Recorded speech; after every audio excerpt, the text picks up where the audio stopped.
Welcome back to Crosstalk, where all things are considered. I'm Peter Lavelle. To remind you, we're discussing recent developments in Ukraine.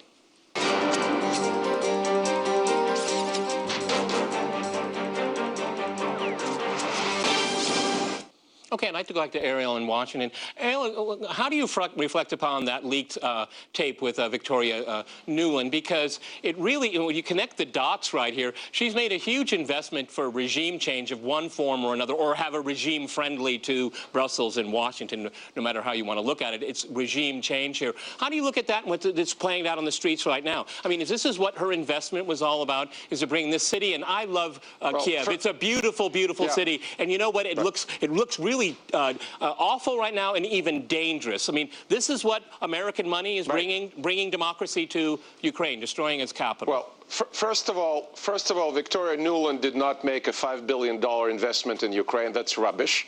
Second of all, let's talk about Russia's investment. Russia cut gas prices to support Yanukovych. Russia is buying Ukrainian junk bonds of the Ukrainian government with the taxpayers' money. No, they're Euro bonds. They're Euro bonds, Ariel. No, get your facts straight, okay? They're Euro bonds. Russia wants its money back. I have my facts straight very much. Okay. No. I mean, just because Russia steps in to help out a neighbor. Me, Peter. Helps a neighbor. Russia is the main export market for many Ukrainian goods. It doesn't make sense, an agreement with the European Union. Russia is trying to bring Ukraine of Ukrainian exports into go to the Eurasian EU. Union. Okay, keep going, Ariel. Keep going.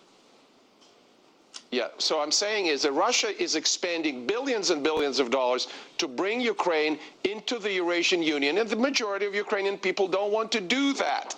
But this policy of Russia pulling they haven't signed the agreement EU yet. And the United States involvement may bring to the breakup of Ukraine. That will be a catastrophe. It's Russia breaking up Ukraine. Okay, that's a new one here. Okay, Marcus, let me go to Marcus here. Marcus, you know, it's very interesting to get our history straight. Let's get our history straight, okay? Let me finish what I'm saying, Peter. You made your point. It's Russia's fault. Marcus, if I can go to London.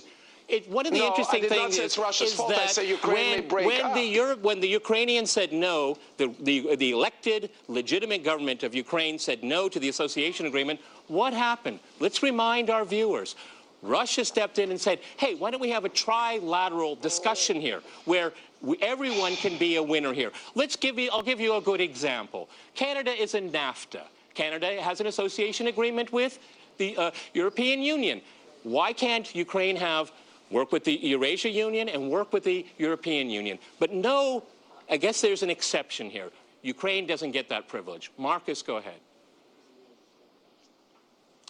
Well, what Ariel said just now, that Russia's actions could result in the breakup of Ukraine, is utter nonsense. Victoria Nuland's comments demonstrate America's lip service to the concept of freedom and democracy. And we've got other examples of that. We saw late last year American politicians, Senator John McCain, flying into Ukraine, an independent, sovereign country, and joining the protest movement, meeting opposition leaders in calling for early elections in Ukraine and calling for the overthrow of the Ukrainian government, which is democratically elected. I'd like to say to Ariel, why is it dangerous to have elections? What you're saying, that Russia is contributing to the chaos in Ukraine. That was a challenge. No, Ariel, no, you made your comment, Ariel. Ariel, you made your comment that Russia is acting dangerously. Well, I don't see Russian politicians flying into Kiev and calling for the overthrow of a democratically elected government. How would you feel during the Wall Street protests if a Ukrainian politician flew in and started calling for the overthrow of the American government? Like the American government, you're just paying lip service to the concept of democracy.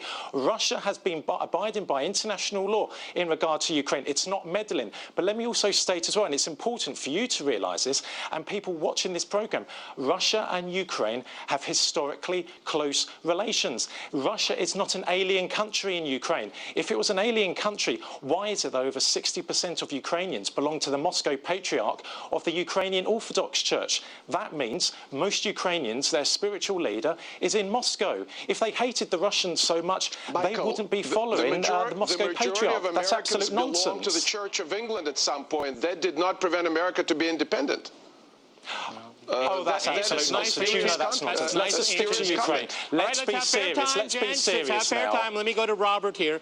What do you think the European Union should be doing now? Because they're in Moscow, in Kiev, as we're recording this program here. I mean, should they back away, or do you think they're going to continue to push here? Because I, first of all, don't understand why the European Union is trying to negotiate this. We've already seen what they want. They want to give a raw deal to the Ukrainians. They're going to force Yanukovych to reconsider. Why does outside powers have to force a government to reconsider its own domestic policy?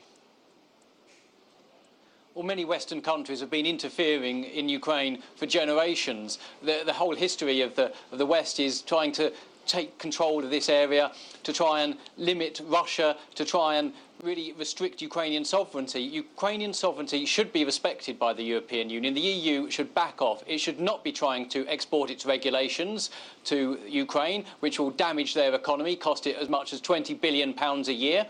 It should be respecting sovereignty. It should not be meddling, and neither should the United States. £1 billion euros? Get your numbers straight, please. 20 billion euros. You're confused about the numbers, and you don't give me a source of the numbers. All right, gentlemen. That will be the cost of EU regulations on the Ukrainian economy. It's already been bullying through restricting the amount of... No, that is a figure which has been widely quoted. It is understood. Look at the massive unemployment within the EU. That is the effect of European Union regulations. All right, gentlemen, you're talking over each other. No one hears a word you're saying. Absolutely not. Excessive regulation. Hold it, guys. Hold it, guys.